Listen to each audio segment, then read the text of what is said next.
everyone. I'm Allison, and welcome to my weekly meltdowns coverage of the White Lotus season 3. Tonight, as all with me is Tyler. It's just literally just me and Tyler at this point. Let me just agree. Hi, I'm here. I will always be here for you, Allison. On air, off air, all the in between airs. I got you, girl. Right. Thank you. I appreciate that. That is not a dig at like anybody that we have like shared the mic with. Like you and we're just the heartbeat of this channel. We good. Yes. Yes. Yes.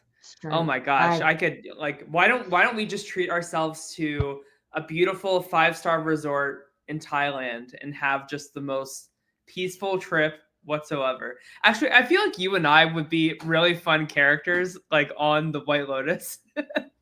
Can you imagine that? Yeah, I would. I kind of have to side with that husband, the guy married to Parker Posey's character. I don't want an itinerary. Yeah. No, you're not going to measure. I mean, I'm not You don't want to take a test.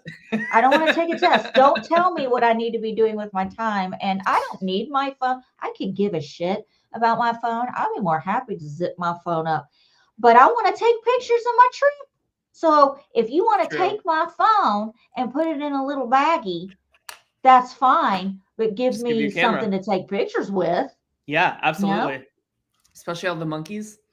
But oh my gosh. So Allison, thank you for entertaining me for like doing this show, because like I am so excited that the White Lotus is back once again. It is like one of my favorite shows just because like, well, first of all, like us being like big Survivor fans, like it's so cool that like Mike White, who I didn't really know of like until he was on Survivor. But it's just so cool to see somebody who like played Survivor, like just being this amazing like director, producer, writer. And I just feel like this show is just top notch, like writing, storytelling, visually, like acting performances. Like I just feel like everybody just brings their A game to the show. And I am just so invested in it like every season. I love it. It's I don't know. What do you think about White Lotus? Like what are your first thoughts? I didn't watch. I watched the first 2 seasons. My problem is with the writer strike and everything that goes on. It takes 5 years to do another season, and thank God it's an anthology and not like trying to keep up with what happened last season, because I can't even like I literally have to rewatch season 1 of Mayfair Witches to figure out what the FDF is going on in season 2. It's not fun. I can't wait for Stranger Things to come back because I don't know what the hell happened. I mean, I can't remember, but I didn't watch a lot of previews of it, but for season 3. But Walton Goggins is one of my favorite actors on the planet. Where do you know him from? Oh my God.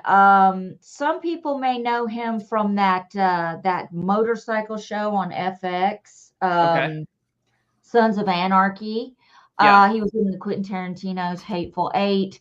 He was in Vice Principals with Danny McBride. He's in the Mighty Gemstones as Baby Billy. Mm-hmm. He was in some video game that was just made last year, made into a show. I can't remember. I'll look it up. But he's in. I mean, he's in everything. And I don't know where these people get the time to do all these shows, because I'm like, it's crazy to me. But one of my favorites, let's see here. I'm looking them up on my mind. Fallout. That's what Fallout. Yeah. Everybody's freaking out about that. He's in that. Yeah. Let's see. This guy kind of came out of nowhere, but he's been around. He was Justified is the big thing.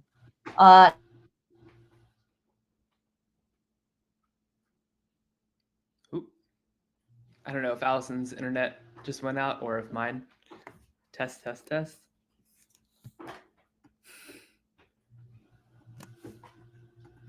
Allison.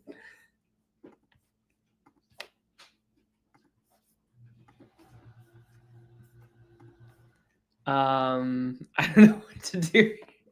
Allison has gone frozen on me. Hopefully she comes back. He was in The Unicorn. That was a short, I think it was like 2 seasons on ABC, where he was a father of 2 teenage girls and his wife passed away. And he has a good job, good kids, and he's a single guy. And apparently that's a unicorn because you barely get those kind of guys, Yeah. That kind of stuff. Let's see. He was an Ant-Man, Maze Runner, Vice Principals. I think I only recognize 2 actresses from this season. Of course, the guy who plays Timothy, like the father of the Ratliff family, Jason Isaacs. I recognize him from Harry Potter, of course. Well, hold on, let me pull up the white. Let's go over the cast real quick. Do you mind? Yeah. Because okay, hold on. I want to pull them up because that guy has done more than Harry freaking Potter. Okay. I have a list right here. Can we show share it? The screen. Yeah. Yeah, he was in like the Patriot. He's been in a ton of things. Yeah. All right, cool. So, The White Lotus season 3, who is in Thailand? So, of course, we have Belinda. She is our returning character from season 1. Do you should we just go through character by character and talk about their story, their involvement and stuff like that? And then I have a little note for theories that I have after that. Yeah. So we have Belinda, who's played by Natasha Rothwell. So Belinda was in the first season, Allison. She was Tanya's massage therapist. And, her and Tanya really connected instantly. But, Tanya really, she's not a gal that commits to a lot of things. You know what I mean? She's going to invest all this money. Yeah, he never does it. Yeah, exactly. So she got killed by the gays. Yeah, these gays, they're trying to murder me. So Belinda was so sweet and so good to Tanya, and Tanya just kind of threw away trash, to be honest. So I'm excited to see what happens to Belinda this season. Of course, we do know that her son is gonna visit at the end of this week. Her son is the one who was. Yeah. What's that? Okay, now see, this is where I can't remember 5 years ago. Mm-hmm. I got you. 5 years, but you know what I'm saying. Okay. Her son is the one. We haven't seen her son before. We've never seen. Okay, because for a minute I thought maybe that was him in the beginning of episode 1. So, it was we haven't seen him in previous seasons. He's that when the shooting happens, that is her son ducking for cover and finding the dead body floating by in the pond, the lake, whatever. So Belinda is just here on a spiritual journey. We don't really know too much about where her story is headed yet, except there's this other massage therapist from Thailand that is teaching her a thing or two, and I think that she's got a little crush on this guy. So I would love to see Belinda find love this season. I think that would be really cute, really sweet. But where do you want me? On my stomach? On your stomach? I mean, I would say the same thing in that situation. Yeah. Truthfully, so and of course, I am just so scared for Belinda, Allison, because we've been seeing she was at dinner alone, and then she saw Greg over there, Tanya's and husband. she knows that Greg is Tanya's husband. We don't know if she knows that Tanya died. We don't know anything about how much she knows. I think we see in the preview for the next episode that she goes up to him and she's like, do I remember you? But even that is so scary to me because I'm sure that Greg is on the run. I'm sure that he has landed himself here in Thailand just to kind of hide and just live out the rest of his days peacefully. And I'm sure that he doesn't want anybody risking telling the police where he's at, where he's located. So it's so scary to me that somebody could identify him, and he has all the resource in the world to make her go away if he needs her to. So I don't know. I'm scared for her. Yeah, but we'll see. I am kind of curious to see where her storyline is going to go. I like her character, but it's not that interesting. I'm sorry. Like, Yeah, I'm yeah, not going to yeah, yeah, fall apart if, but it's great. I'm sorry. I had a yeah. finger in my nose there. Anyway, So next we have who we were just talking about. So we have Jason Jason Isaacs. Isaacs playing Timothy Ratliff. So where do you know Jason Isaacs from? Jason Isaac. Let me look him up. I'll pull him up on IMDb real quick. I'm not going Yeah. to share my screen or anything, but because I'm having a minute where I can't remember anything. It's been a month. Okay, let's just don't even get him started. Nobody wants to hear it. I don't want to hear it. Let's see. Jason Eyes. How do you? There he is. Okay, well, you know him from Harry Potter. Okay, Mhm. good for you, because everything comes back to Harry Potter or freaking He was Blake. Lucius Malfoy, Draco Malfoy's father throughout like all 7 movies, and he played it very scary, very. I don't know. There's just like dark energy about him as an actor. He was in The Patriot with Mel Gibson about 25 years ago. That's a great movie. He played Cary Grant in the miniseries Archie. A lot of people, that's Cary Grant's real name, by the way, is Archie. So that's a really good show if you're into old Hollywood and stuff Mhm. like that. He's also been in, let's see, um, well, they really, he's been in so many things. I'm trying to say stuff that I think Like the hits. people people will, he was the Emperor's voice in The Dark Crystal, The Age of Resistance. They made the sequel Mhm. to The Dark Crystal in 2019. I don't know if a lot of people are going to know that. What was that show that came out with that Tom Holland? It was the show where he was what was it called? The Crowded Room. He was in The Crowded Room with Tom Holland. And that I don't want to give it. I can't talk about The Crowded Room without giving anything away. I don't think I've heard of that show. It's on Apple, and it's. You've never seen The Crowded Room with Tom Holland? No. Wow. You I don't need to explore watch. Apple TV too much, like at I all, don't. except If for the morning show, which is such a terrible, stupid show. but we watch it, do we not? Anyway, But we he's been in watch a lot it. of stuff. Yeah, he's been in Yeah, but a lot of. Anyway, but yeah, so whew, so yeah, Timothy is oh gosh, like so these first 2 episodes, like both episodes have ended with like zooming out shots of this family, and Timothy just hit the walls just like closing in on him. So Timothy, like he gets to the White Lotus, and like you said, like they try to convince the whole family like no phones, like just like disconnect. And honestly, if he disconnected, he probably would have had a much better trip. But he said, no, that's not realistic. And he keeps getting phone calls from like Wall Street Journal, the Washington Post. And it seems like he's involved with like a pretty big like money laundering scheme. In the who is the second guy he's episode, talking to on the phone? Who's the guy I think, what's his name? yeah. I forget his name, but I think it's just like an investment like banker or somebody that like helped him get involved in this money laundering scheme. It seems like it was his fault, but it seems like Timothy will from what that guy sounds like on the call, it sounds like he's for sure gonna be like indicted in this. And he said like the feds are involved, which is like when it gets like really scary.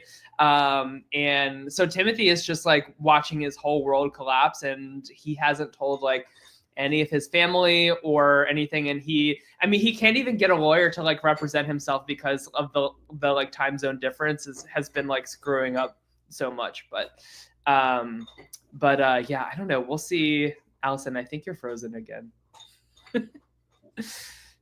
Allison. Yes, I swear to God, I can't win. It's okay. It's okay. You're back. You're good. You're good. I was But literally talking, I didn't realize it.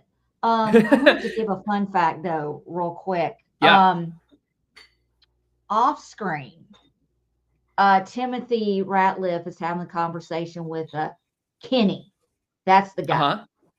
And the actor that is voicing that character, okay, I have a reputation for recognizing actors by voice before I see them, and I know exactly. It freaks people out when I do it. And the actor is the guy that just won the Oscar 2 years ago. He was in the Goonies. He's the young God. He played Data, and for some reason I can't remember his name, but I looked him up and just to verify it when it was on. Richard Wang? No. Hold on. Let me look at God. I'm so prepared. Let me tell you something. I'm so prepared for this shit. No, Ki Huai Kwan. It's KEHUYQUAN.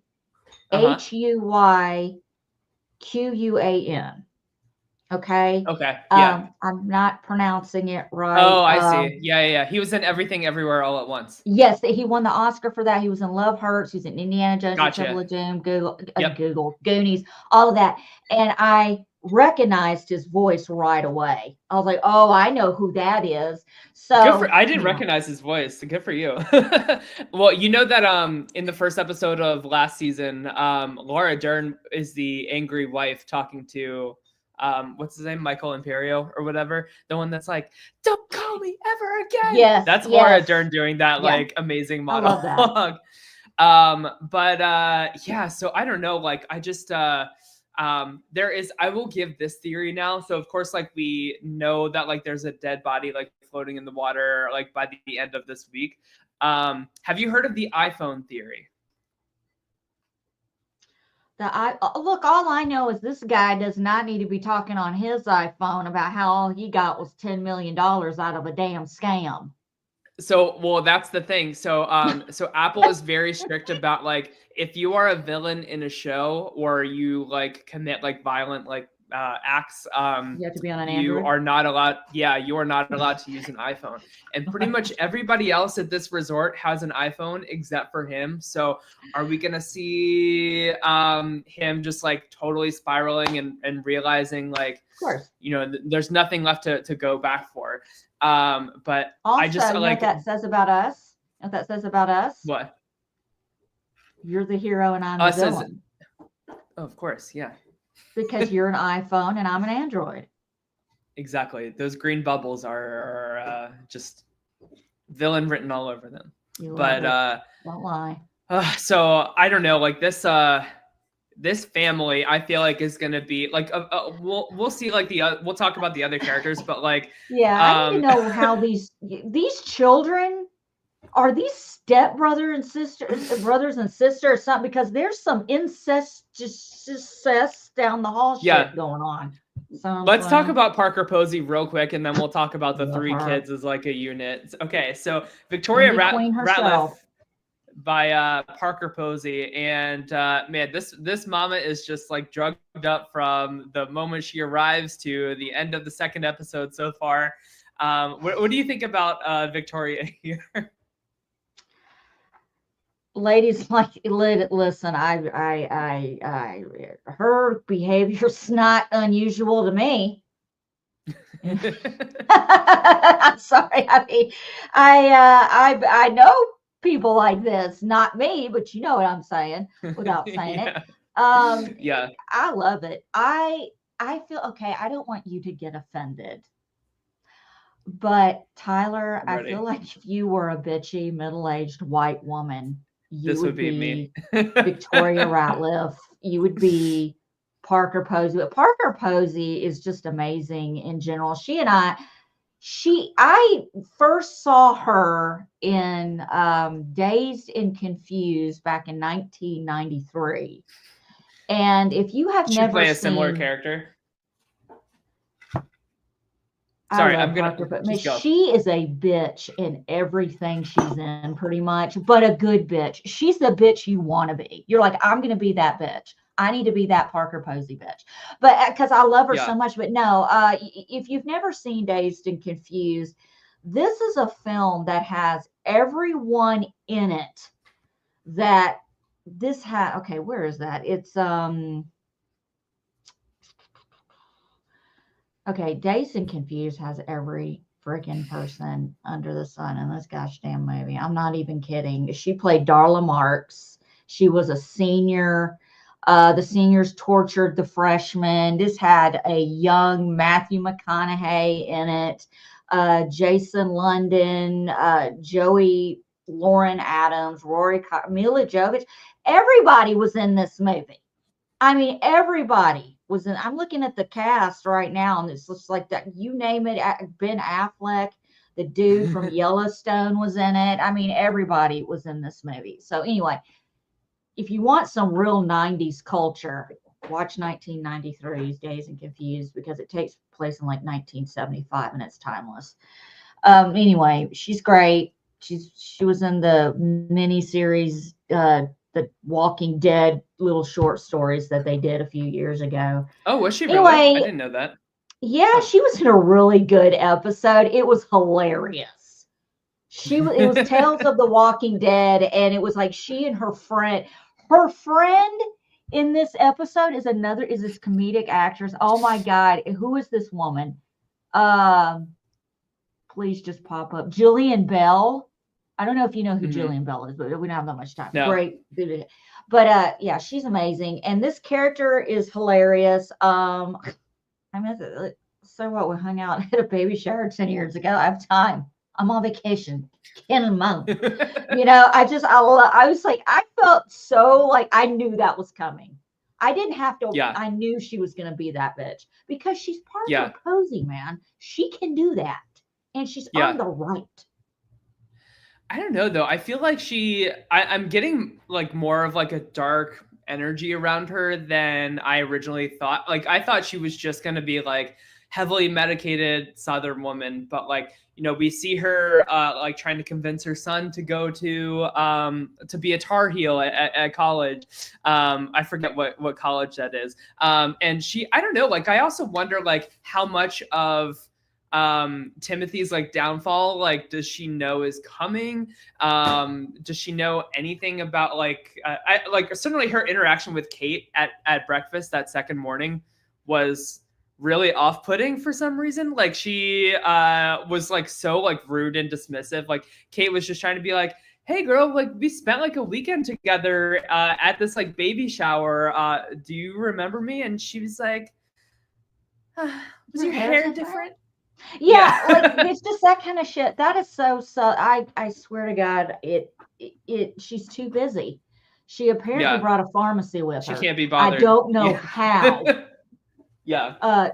You can't even bring a joint into Thailand. I mean, I don't even know. I would never one do of that, the one of the Walton Goggins was like, I love pot, but I couldn't bring it in this country. Yeah. I'm like, how's she bringing in these drugs that killed Michael Jackson? Anyway. Yeah.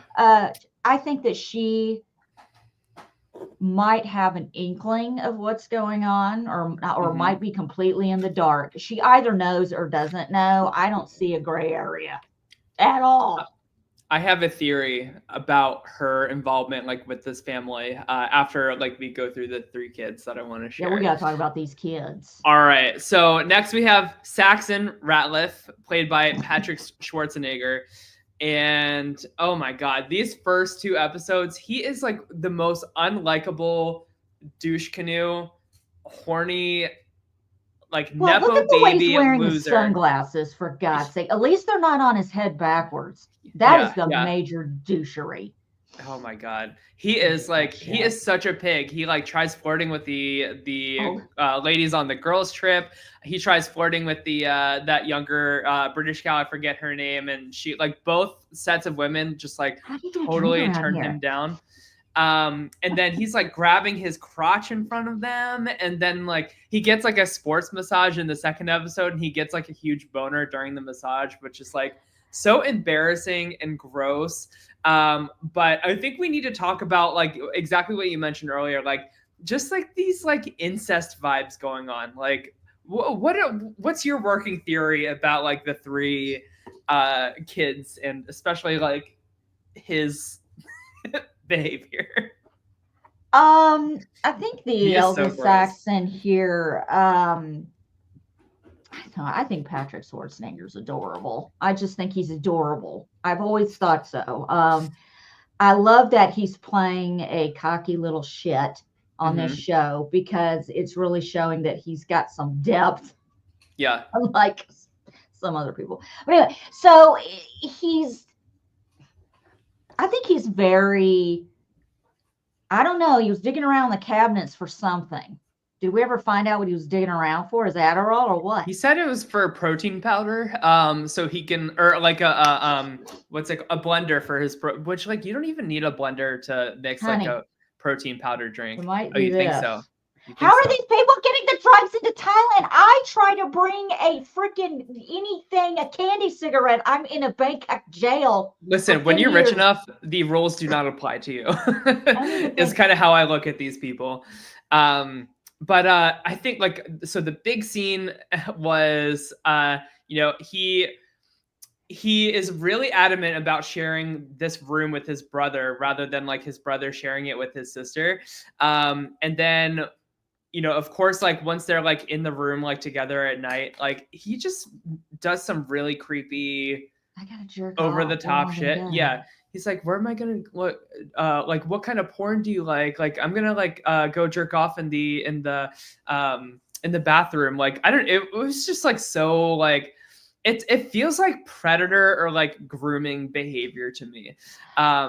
Yeah, I don't know.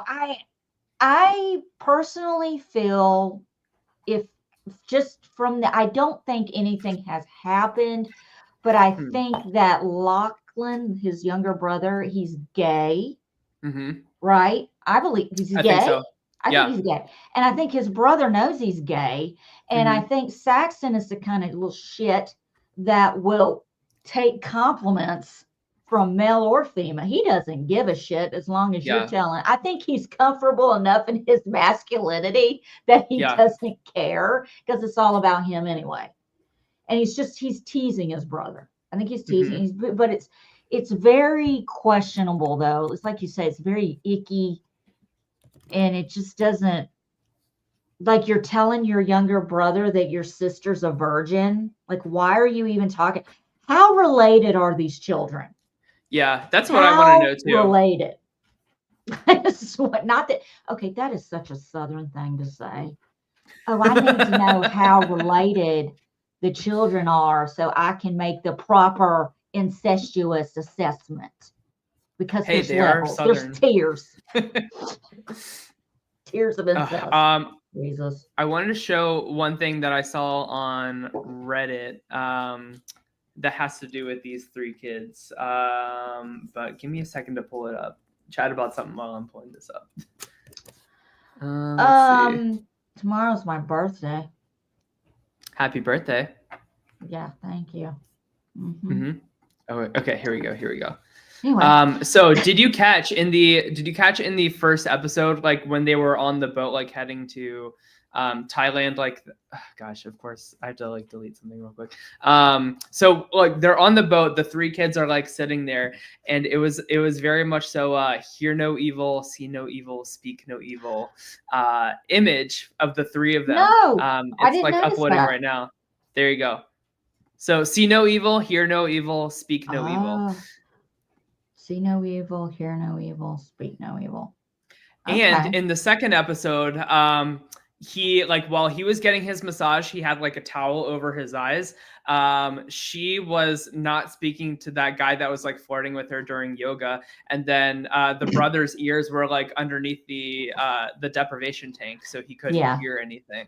And he said it was very quiet. So there's just this theme of like see no evil, hear no evil, speak no evil with these three, plus incest vibes for sure. So let's go. I don't know what's going on, man. I just something right in this shit. So the whole reason this family is here is because Piper is writing her senior thesis on becoming like a monk and like this like journey to Buddhism in Thailand and stuff. And she was, I don't know, like I would love to hear your thoughts on this, but she seems very protective of her younger brother spending too much time with Saxon. We also saw her like not like we see her go to the temple in the first episode, but she's like too afraid to actually like go in and like meet this monk that she like brought her family over to visit and stuff. So like, is there something else going on with this thesis that we don't know? Is there, I don't know, like my kind of working theory about this incest family dynamic is, and I apologize, like trigger warning, like this Yeah, we're will not get making dark. fun of it. We're not. Yeah. You No. Come on. But I think that Saxon raped her and like took her virginity. And so when Lachlan like says to her, you know, Saxon was saying like he's surprised that like you still have your virginity and you're so hot. Like she has a visceral, strong reaction to that. Does. Also, in the first episode, like while the employee was like going over like their room assignments, he like goes up to Piper and like starts like tickling her and like grabbing her, and she keeps saying like, "No, stop." I feel like she is just trying to like protect her younger brother from this like groomer predator. And I also think that the mom, Parker Posey, knows that all of this shit happened, but she's just in like huge like denial mode. And so she like medicates to like deal with it. Exactly. So that's like my working theory at the moment for this family. Yeah, I mean, also you could look at it as my older brother is the ultimate asshole, and I don't want my younger brother to pick up any bad behaviors. You know, he's already vulnerable and, you know, discovering his sexuality. You know, let's not throw the asshole womanizing brother into the mix. Yeah, it could be anything. But yeah, I mean, it's very just so icky. Yeah. And I almost wonder like you know, like we've seen a scene where like the local is like saying to the other like British or not local, but like the Greg's girlfriend is saying like, yeah, Thailand is full of like all these like bald like older like white dudes. I'm married to a bald white dude. I'm turning into a bald old white dude. But I wonder if like, can Piper's thesis be like an out for Timothy to hide in Thailand instead of like going back to America and facing like jail time? Like, could he say like, oh, like, and like it would all be bullshit, of course, but like Timothy could say like, her thesis like really changed my life, and now I'm like a Buddhist living in Thailand, and that's where I'm gonna like spend the rest of my days, just to like hide from like the authorities, kind of similar to like what Greg is doing here. Okay, I'm gonna bring up something really quick because you know how my mind, you know where I'm going. I'm ready. Does Thailand extradite to the U.S.? I don't know. You would know better. It does. It does? Yes. Thailand. Can you explain what extradite is? Okay. Like if there's criminals hiding there, like they will rat them out and send them back. Extradite, because I know, you know, it's a big word, even for me. Yeah. Extradite is to hand over a person accused or convicted of a crime to the jurisdiction of the foreign state in which the crime was committed. Now, if you're going to leave the United States after murdering someone, and this is unsolicited advice, and I don't recommend it, you need to Google countries. I'm not a lawyer. I'm not a lawyer. I watch a lot of true crime, but if it were me, I would be looking up, verifying countries that do not extradite to the United States. Thailand does. Because they have a treaty with the U.S. and it allows the extradition. Interesting. So, I didn't know that. Yeah, so I don't think he's safe if all of this went down in the U.S., which I assume it did. Yeah. So, yeah. Yeah, I don't know. So we'll see where that goes. Still a lot of questions with Piper, and I feel like she's one of the characters we know like the least about so far. I would just love to see like a few more scenes before having like a true like first impression on her. Yeah. So last but not least, out of the family, we have Lachlan. So, gosh, we just see Lachlan being pulled in like every which direction in his family. I feel like he's just trying to chase like any agency of his own. Like this poor kid says at dinner, like, I'm trying to like decide where I want to go for college, like at that like dinner. And everybody in the family had an opinion about like, no, you have to do this, you have to do that. You can't even pick your own room assignment. You can't even pick if you want to go to the pool or to the temple. Like this poor guy, like no wonder he needed a deprivation tank. And like the first thing he says is like, it was so quiet, like it was so nice. So I don't know, like I don't know like where Lachlan's character is headed. I will say I did get some like gay vibes out of him, like you were saying earlier. And I did notice that Saxon like mentioned the whole like ladyboy culture of Thailand. Like Thailand has a lot of like trans and like cross-dressing people like that are like in like prostitution rings and stuff like that. I apologize if I'm not getting the terminology right. Like, please don't come for me, internet strangers, friends. But like, it is a thing in Thailand. I hate that we have to apologize all the time. I don't know. I just like, I want to be careful talking about other people's cultures, and this very much so could just be like an overblown like stereotype by like the West, but like it's there is some truth to like the culture there. And I think we've seen in the previews that like I think all of the cast like does go to Bangkok, which is like the biggest city in Thailand at some point. Like we definitely see some shots of like them like partying and having fun and going crazy. So I wonder if Saxon is gonna like encourage Lachlan to hook up with one of these lady boys, or maybe Saxon himself. They seem to both be like talking about it. I don't want to see some brother sex. I really hope they don't go there. I just don't. I hate. I don't. I'm not. I'm just saying. I just don't feel like it would be beneficial for the White Lotus to go there. But if they do, they do.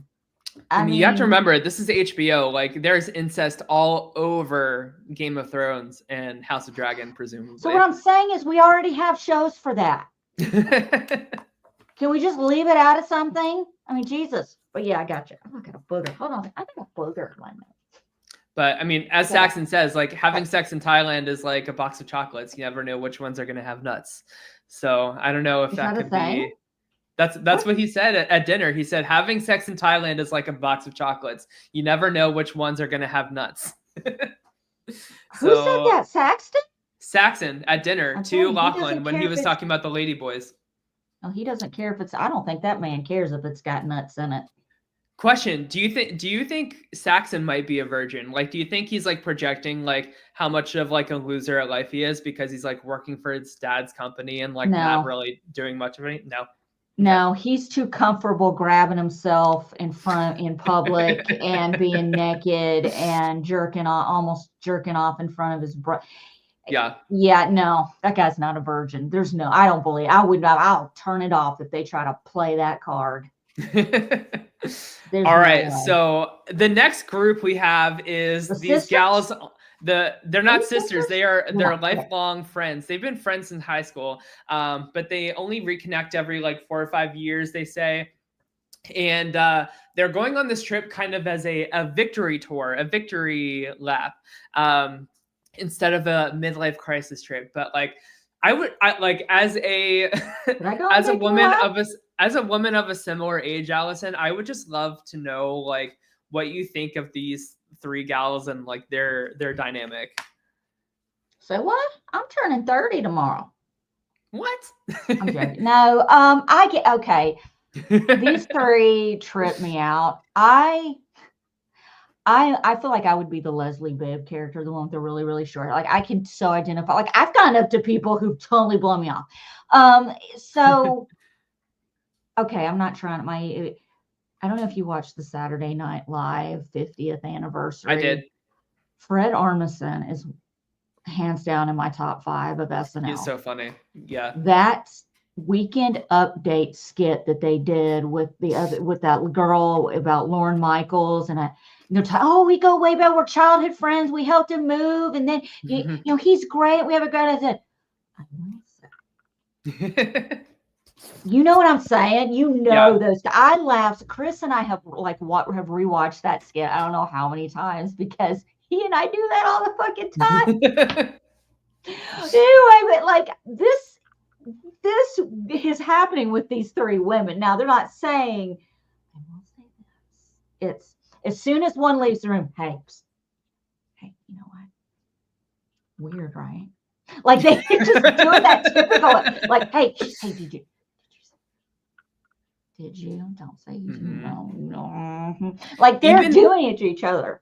Even 3 like women, that's not a good triad. They Yeah. can be as 3 as you want, but there's always an odd man out, and there's always the 2 rivals, and this character and the other talking shit about each other, but not in a bad way. They're doing it nicely, so it doesn't come across bad. But I've never heard of doing a victory lap. It's let's call it what it is, like a midlife crisis. Like that's what, like they're trying to like dress it up as something else, but like they just want like this like big grand adventure, because I feel like both of these or all 3 of these women are just kind of like I don't know, just like riding through the motions through their like middle agehood together, if that makes any sense. I will say Michelle Monaghan looks freaking amazing. I don't know if you're familiar with all of the Mission Impossible films that Tom Cruise cannot stop pumping out. Well, we got 87 of them now. Right. Yeah. Fun fact, I was pregnant with my son when the first one came out 29 years ago. How do you like that? That's how long these movies have been. Anyway, she played his, I think, girlfriend and the one woman that he actually was married or something. And she, and he had to break up with her. And she was in a couple of films, and she did not look like this. Yeah. I mean, she looks like, look, we've all been in that look, but she looks great. Is she a movie star or something? All 3. So we don't know like what, so Jacqueline is like recently famous for like some kind of TV show, right? Like we don't know like what the show is, or Survivor. But yeah, maybe she won Survivor. But so, like we saw like Saxon like recognize her, that like really famous like older Thai lady whose husband like owns the hotel, like she is really enamored with her too. And we got a scene of Jacqueline saying like I just need to like be polite in public, like I can't have like off days in public anymore, like that kind of thing. But she paid for this trip for her like 2 gal pals, and I just feel like paying for somebody else's trip like really makes a, like, especially on this scale, really makes for like a bad like power dynamic where like, you know what I mean? Like, and I don't know, like I feel like all of the scenes of like these 3 gals are like whenever it's like the 3 of them together, they're like, aren't we so lucky? Our lives are so great. You are so beautiful. As soon as one the room, hey, did you? Yeah. Dinner? Did you? And I just feel like that, like the writing and execution of these scenes between these gals is perfect, because like even when it's like the 3 of them, like you can just see like subtle like whenever like when the 3 of them were at the pool, right? And Jacqueline's talking about like, oh, my husband, he has such a great body, and we're never gonna stop like having sex, like we're like so in love.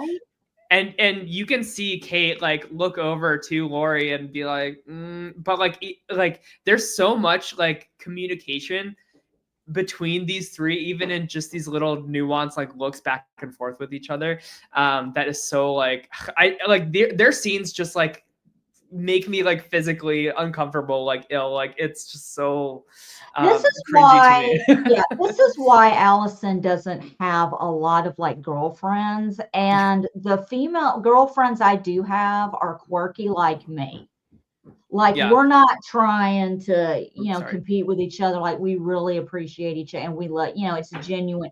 I've been friends with girls that it's a competition nonsense, and you are talking shit about each other every time. I can't do it. I can't do it. I mean, I'm no angel. I say, hey, did you hear what came up? Everybody I do it. So yeah.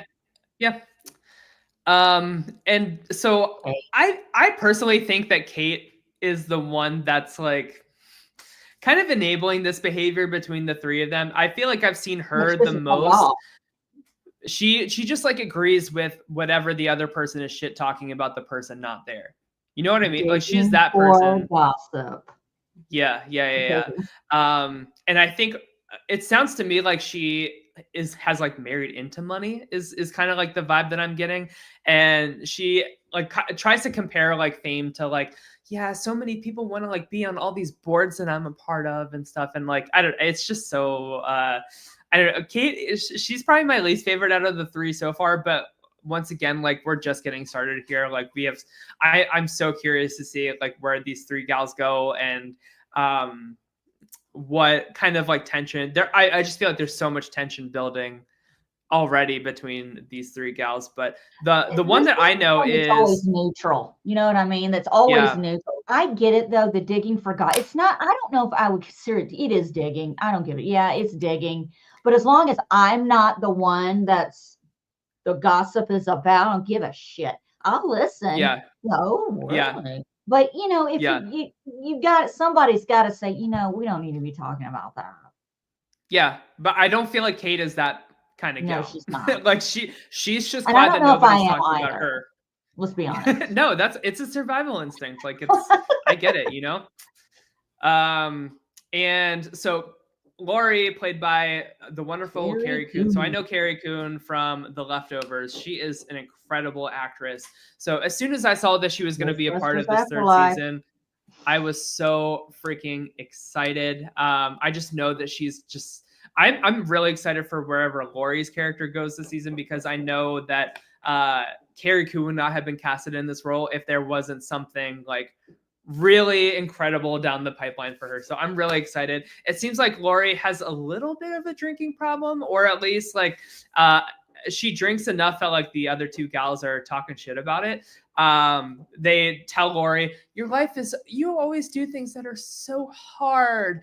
And oh gosh, like she has like a messy divorce and her daughter is like in and out of the principal's office and getting suspensions and stuff like that. Like, I don't know.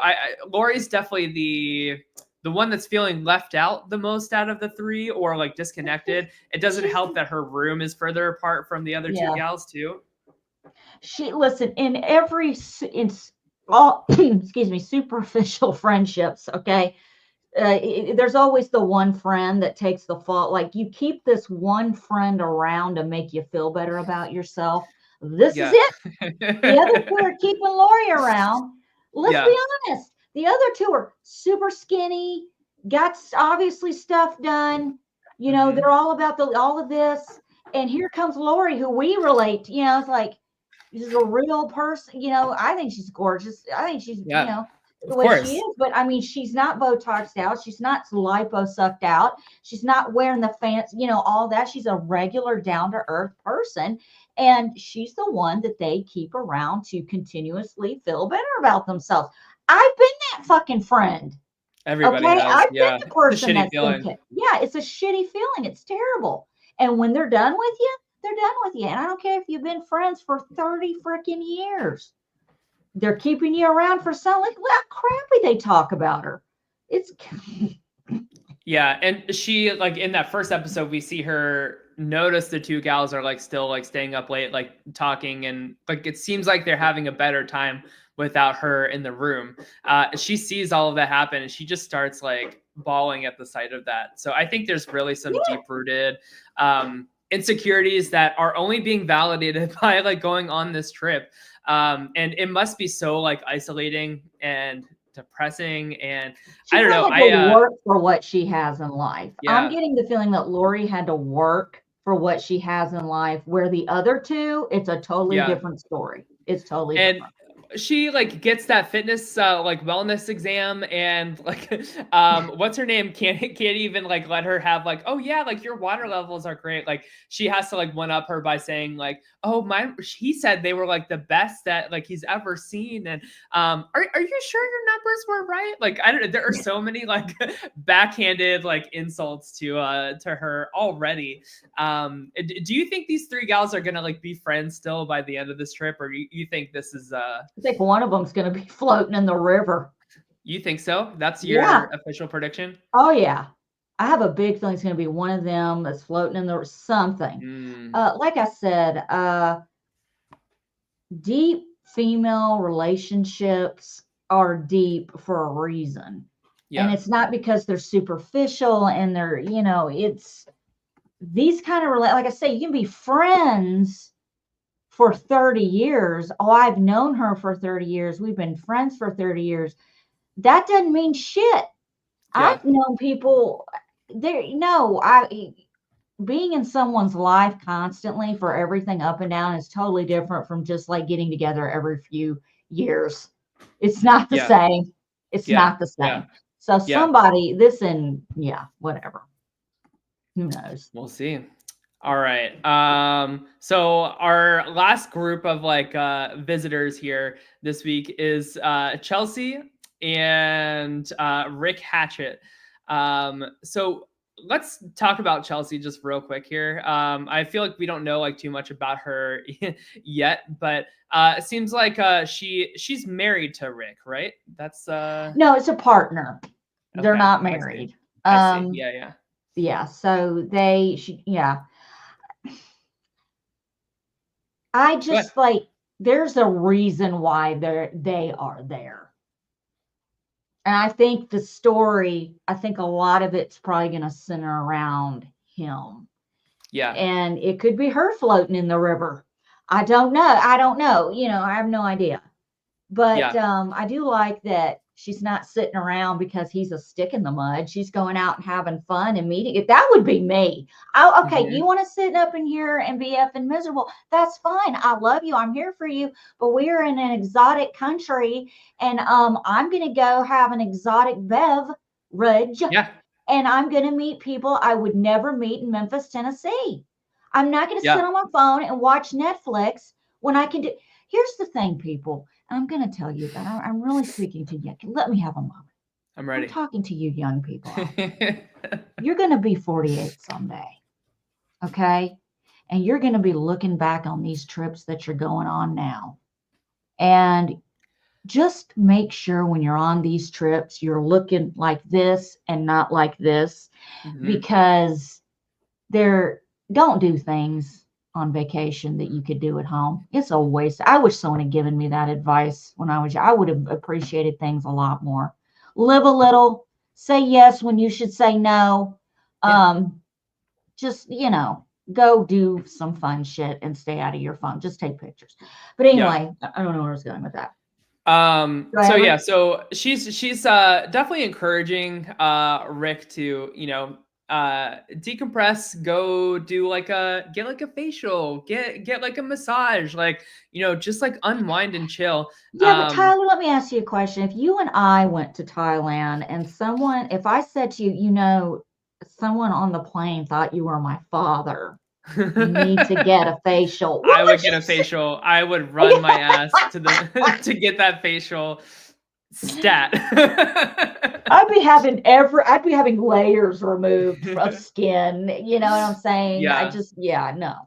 But I don't know. Like I am a little worried about Chelsea, and like we'll get into like the theories like once we start talking about Rick too. But so Chelsea has befriended this model who has been dating Greg for the past year, and Rick thinks that he met her like being like a prostitute or something, which is like definitely possible. But let's get into like Rick here as well, because I want to talk about the robbery real quick, and then I want to talk about Rick. So there's a robbery that happens in the second episode, and so we see Valentine, who's like one of the massage therapists, the one that told Lori that like your levels were perfect, whatever.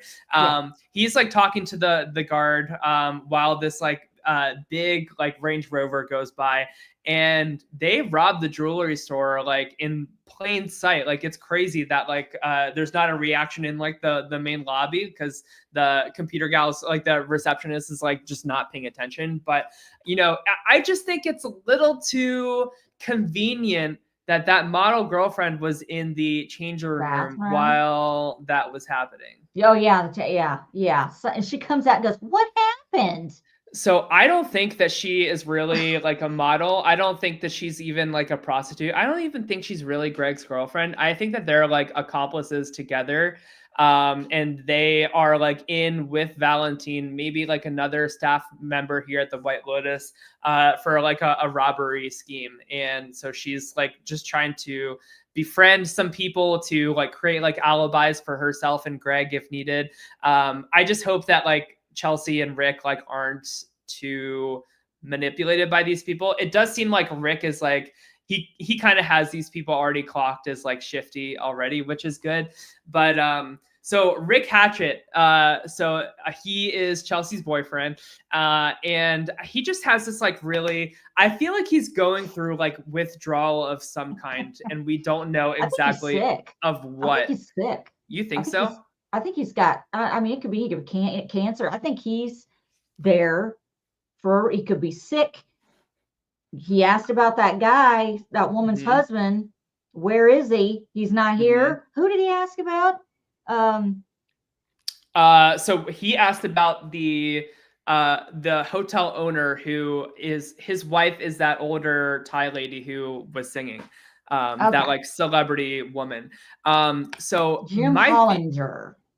So my theory with this is like during that therapy session in the second episode, he was talking about how like, I just feel nothing. Like my dad was like murdered as a child.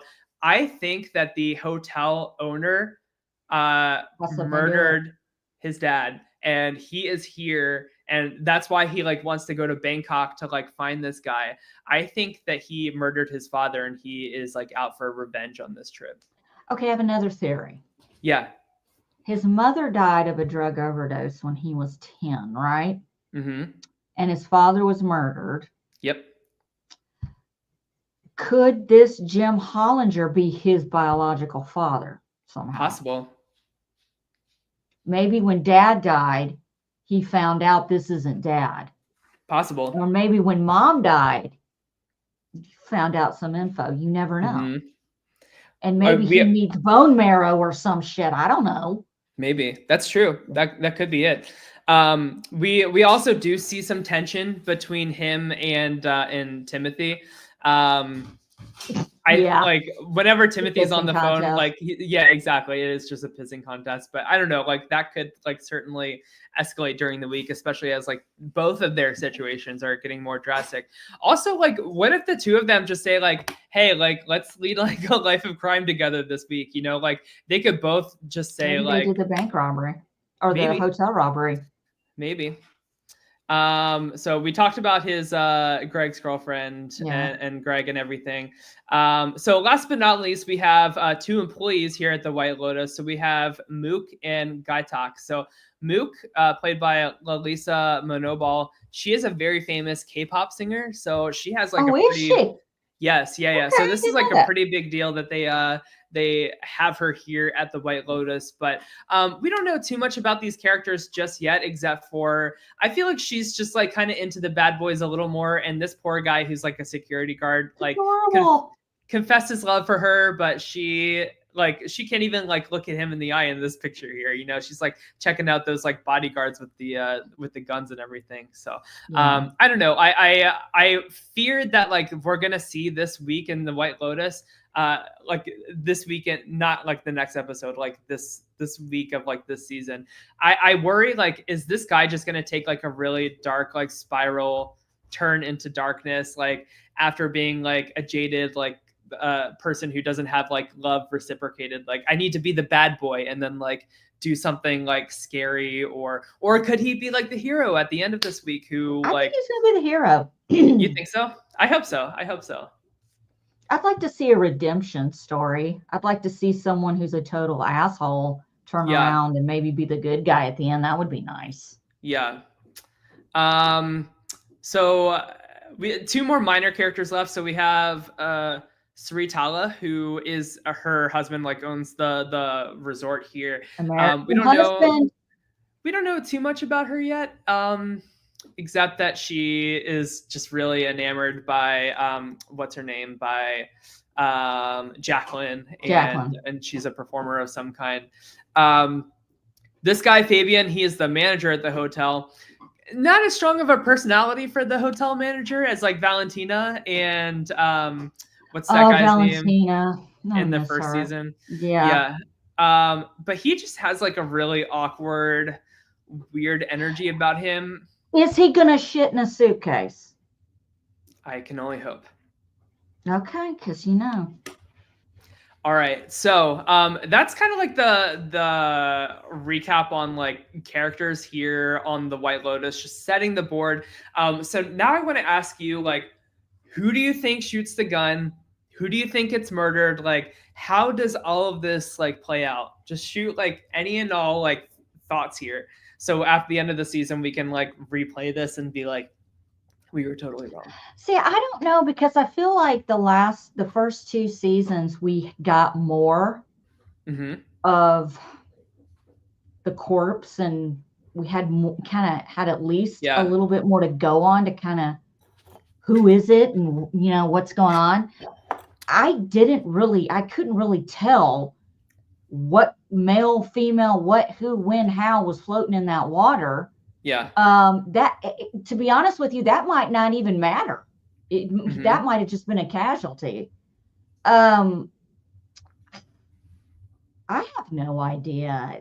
They always, to me, this show reminds me a lot of the movie Clue. Because you have all these different characters coming together, and they all kind of intermingle in one way, shape, or form, and have, they all have something in common, and you don't really know what it is until the end. So I don't know. I think Gary's going to die. It could be him. I mean, really, do we need to keep recycling this character? I like the actor. He's been in some good stuff. Oh, yeah? In the past. I haven't recognized him from anything except for The White Lotus. Yeah, he's actually done some stuff. So, but really, I kind of feel like we really need to keep we don't need Gary. I mean, we don't. Let's be honest. Yeah, I hope that this is like, in one way or another, I hope that we don't see him in season 4. Like, I think this should be the end for him and Belinda. And maybe bring in somebody from like season 2 for the next season in season 4 or something. But I mean, what the world, how small is the earth that we keep running into each other? Italy, Thailand, wherever, like, and Belinda just keeps running into, like, I don't even have, like, how does this keep, it's sort of quirky. I think so. Yeah. So I think the like, what's the purpose for like bringing back Belinda and Gary, for sure. But like, I think the purpose is like, just like some more closure on what happens to Tanya's like money, like just like vengeance for Tanya, like justice for Tanya. I need justice for Tanya. I am so curious, like, and again, like, I'm so scared for Belinda. I don't think she's the one that gets killed here. So okay, so I want to set the stage for who I think like shoots the gun and like who dies and stuff. So we have to think like the deaths that happened in season 1 and season 2 were they weren't like just like straight up like murders, you know what I mean? Like the first season was he like shits in the suitcase while he's like rolling on all kinds of drugs, and then just like walks into the knife like around the corner there and dies by like a stab wound. In season 2, of course, like Tanya like shoots all the gays, like kills them, but then she dies just by like falling off the boat the wrong way and whacking her head and then drowning. Just like a total like freak show accident, right? So I think that's where we're headed this season too. I think that, and I was like rewatching like that first scene of like the first episode, and there were so many gunshots that were shot in like a very sporadic pattern. Like it wasn't like, and like I had this big TV with like a surround system behind me. Like the audio was like coming around from like just like different areas. So what I think happens is I think the monkeys get a hold of one of the guns. And I think I think that the monkeys shoot and kill that K-pop singer. I forget her name. And it's like maybe in her like last waking moments, she's gonna like realize that guy is like who she wanted to be with or something like that. But it's like a tragedy that like they don't end up together because she ends up dying. So that's my official guess. I'm putting it on air right now. I think the monkeys have the gun, and I think Book is the one that gets shot and killed. Okay. I mean, they keep cutting to the monkeys. Like we've been told already that they're dangerous. They're like always listening in. They're this like otherworldly, like kind of like Big Brother's like always watching kind of vibe.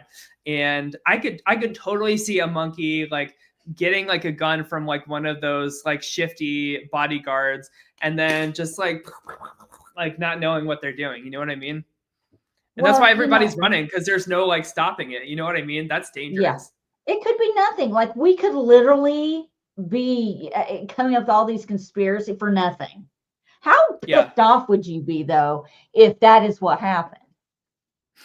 I would love it, because that is so because it shifts, like, you know, like you said, like that Clue movie, like we're all like just trying to figure out like how all of these like chessboard pieces like come together to this like dead body at the end of the week, and just like averting those expectations, and while just like getting to know these like really incredibly deep and like shitty, awful people. Like you could make a case for any person so far, like shooting that gun or being on the receiving end of that gun.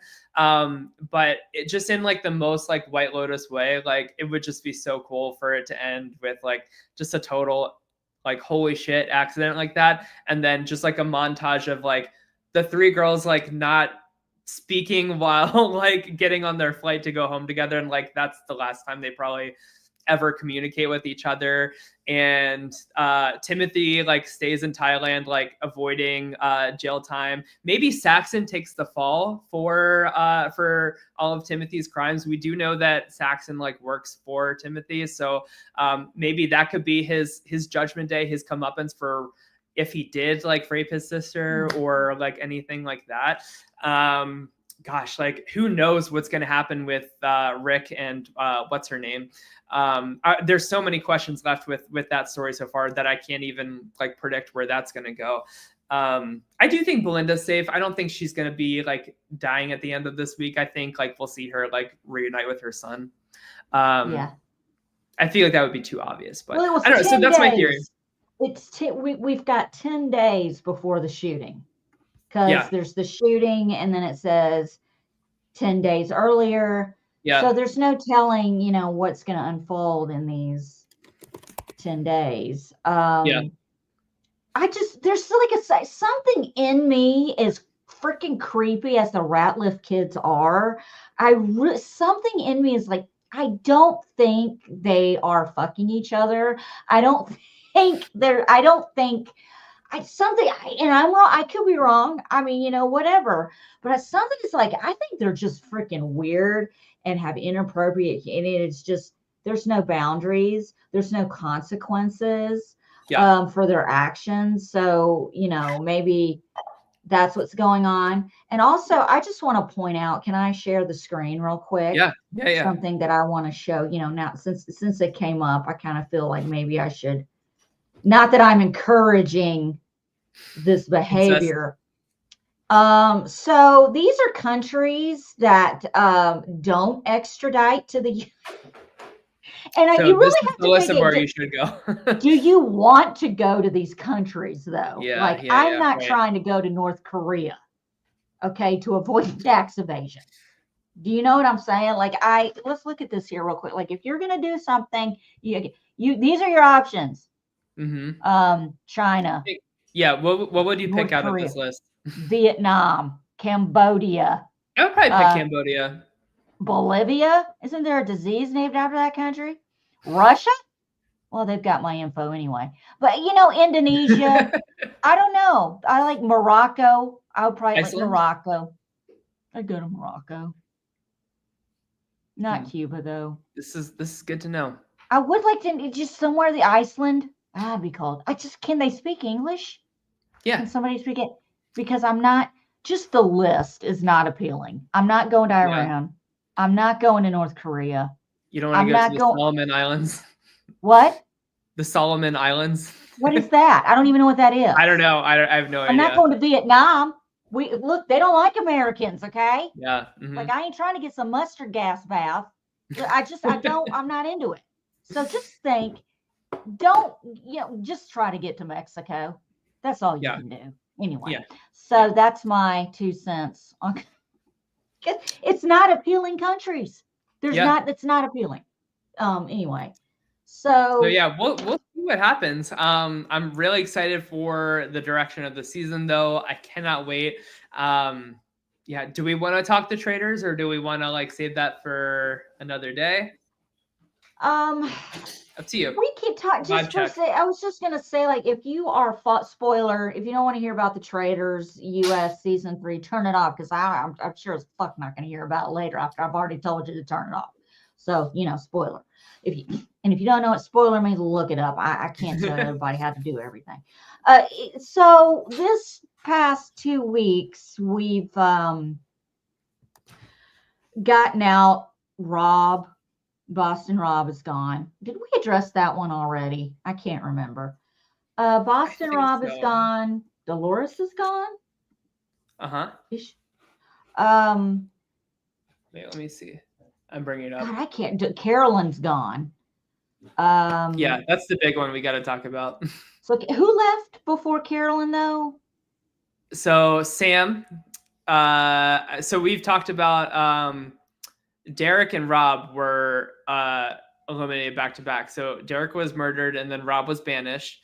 Chriselle was murdered. Sierra was banished. Sam was murdered, and then Carolyn was banished, and that's where we're at.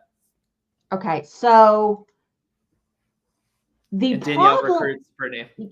So of course Danielle's going to recruit Brittany and make everything else more obvious. She might as well have traitor written on her gosh damn forehead.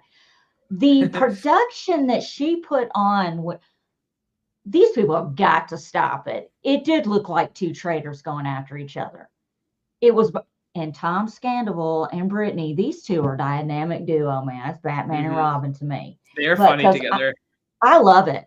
I love it. I love these two. Yeah. So they're talking about how, did it kind of look like when Derek, or no, when Bob the drag queen, when Bob and Boston Rob went at it? That is exactly what happened tonight. And when Carolyn was banished, Danielle running to the corner and shaking like she just witnessed a murder or was found not guilty of something. I was like, it is so over the top. I'm sorry, Lord help me. I'm feeling less and less sorry for her not winning Big Brother.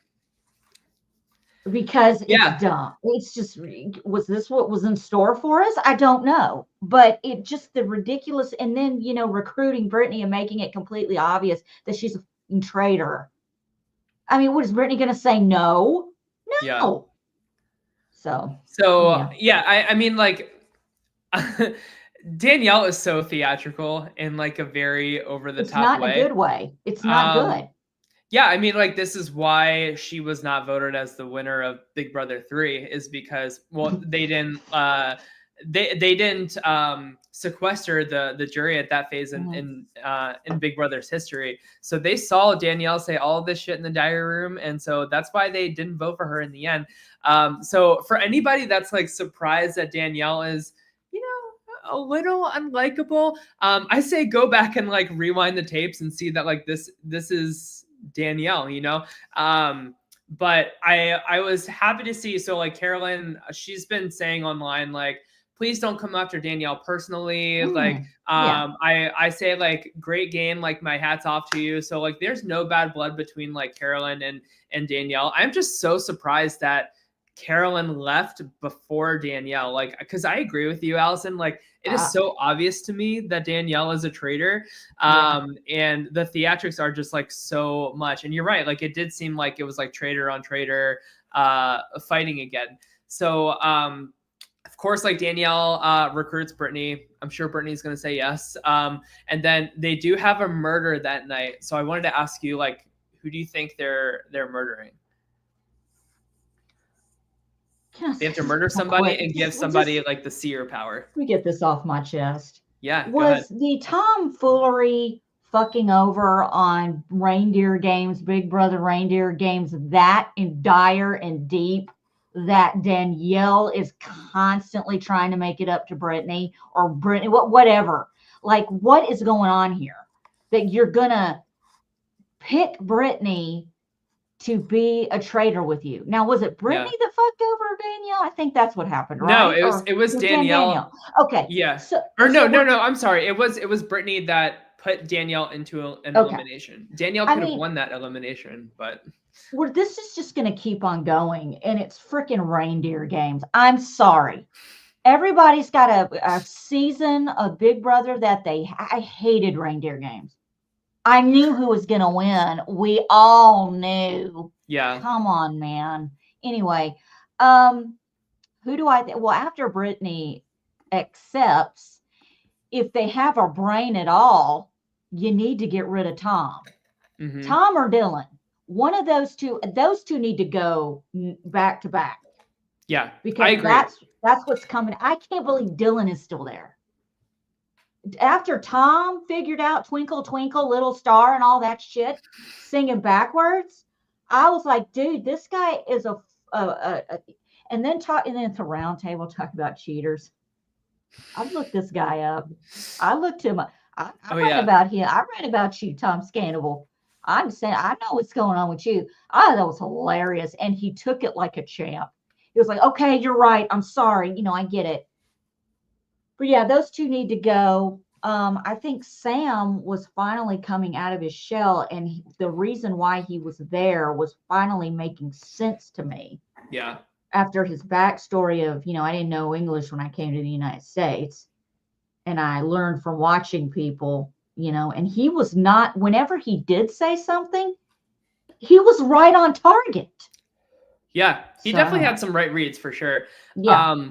I agree with you that I think Dylan should be the next murdered. I feel like Dylan is the only one that can rally the remaining troops left. But they also, so the traders have this decision to give the seer power to somebody. So the seer power over in the traders UK, I believe, was, so they get to pick one faithful, and that person gets to ask truthfully one person of their choosing, are you a traitor or are you a faithful? And they have to answer that truthfully. I believe it's in private. So I was going to say for everybody? No, it's in private. So any information they relay is all hearsay. So I think with that being said, I think they need to murder Dylan and then give Tom Sandoval the seer power, because Tom is somebody who just throws out all of these theories left and right. So I feel like it's just going to turn into oh, here Tom goes again, right? And then frame him as the next traitor at the next round table. And then once both Dylan and Tom are out, and then they get to murder one more person after that, you murder Gabby. And then then we're left with Dolores, Ivor, Brittany, and Danielle. And then I think Brittany and Danielle just ride that win into the sunset together. You know what? Here's what I would like to see. I'd like to see Brittany and Danielle make it to the end, and Brittany totally fuck over Danielle. That would be amazing TV. Freaking reindeer game.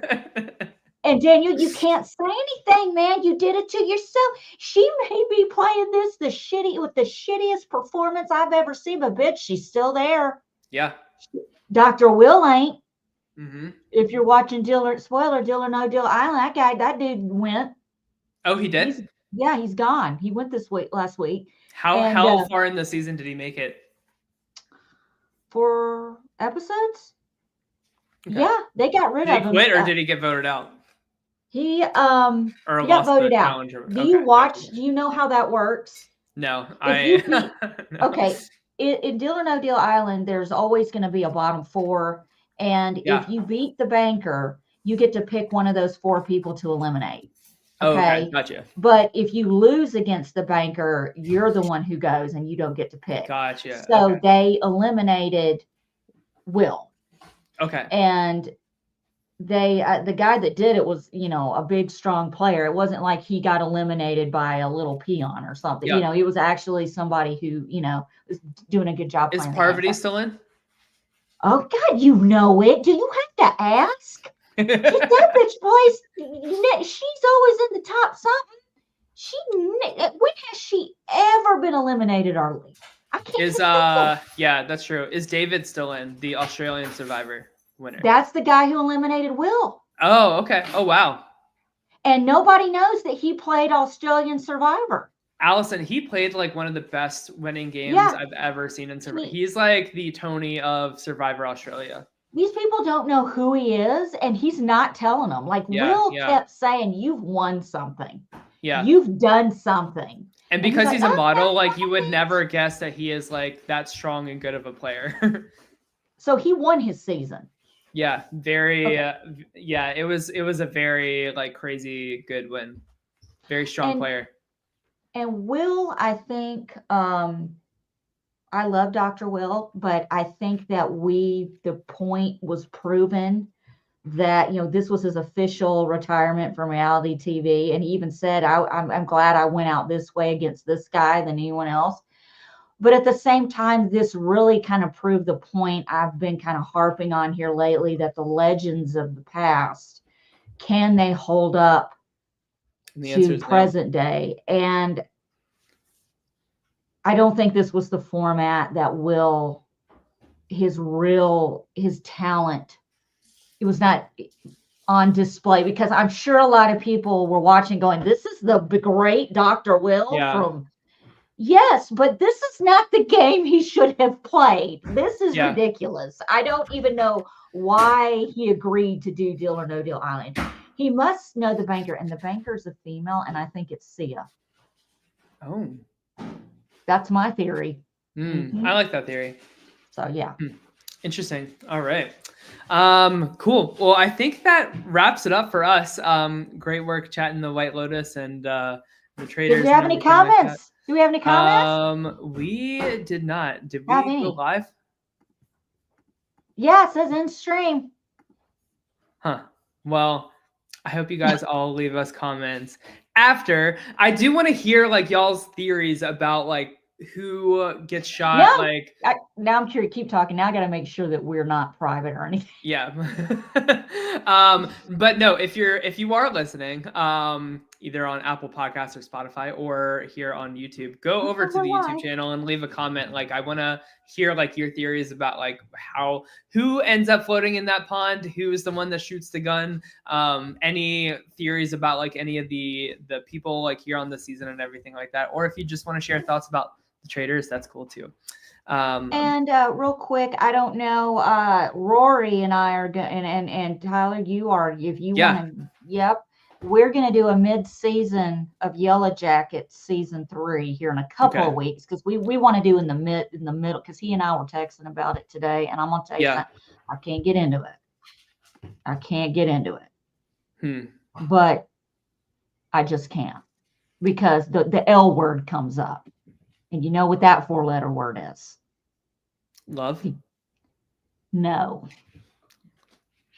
What? Lost. Oh, I see. So maybe I would like it then, is what you're saying. All I know is some things are going on that I bet need to stop, because I can't handle it. Anyway, interesting. So go watch Yellow Jacket. It's a great show. Watch Yellow Jackets on Showtime, Paramount Plus. I think I funded the whole thing with my CBS All Access. Anyway, so thank you so much for watching. Please subscribe. You'll know when we go live and all that. And I'm working on some specials. I am working on something for patrons. I know I say every fucking week. Listen, I got shit going on in my life right now. This is not our job. Just setting proper expectations. Like, literal shit going on in my life right now. And it's not easy. It's life. I'm adulting on top of adulting on top of everything. And it's not fun right now. Yes. Oh, DM Rocks. Did you hear about how Danielle broke her NDA and told Brittany that she was a traitor? Okay. This is hearsay. True? I'm not sure. I don't want to say that like Danielle broke her. I have just been hearing like rumblings about this, but like I've been saying all along while we've been covering this that I've been watching with the impression that Brittany knows that Danielle is a traitor. I mean, like Danielle Reyes is like one of the biggest like names that they had on the season. So like, you know, the same logic with like, why would you bring Dan Giesling to the traders and not make him a traitor? Like same logic for Danielle, in my opinion. Like, if I were on that show and Danielle Reyes was there, I would assume 100% on day one that she was picked as a traitor. So I just feel like Brittany knows that Danielle is a traitor. I do quickly, like, kind of in that regard. So both Sierra and Chrishell, like, in their exit interviews, have said that, like, they just filmed the reunion recently, and a lot of them confront Danielle. They're doing a reunion? Yeah, and a lot of them confront Danielle about swearing on her kids, swearing on her family that she's not a traitor, and like all the theatrics and stuff. It's a reality. It's TV, baby. You gonna swear on anything and everything. Who gives a shit? I agree, but that's where, like, I feel like these Bravo people just, like, they don't understand that. Like, they just take it so personally. Like, they So I hope, like, at that reunion, I hope, like, Carolyn and Derek and Rob are all like, hey, it was a game. She had to do what she had to do. It was getting the best of her. I'm going to tell y'all something right now. Look at my face. I'm looking. When money's involved, yeah, it doesn't matter. You're not safe. They can swear on whoever they want. Your family will F you over. It doesn't matter. You are not safe when it comes to money. You're not.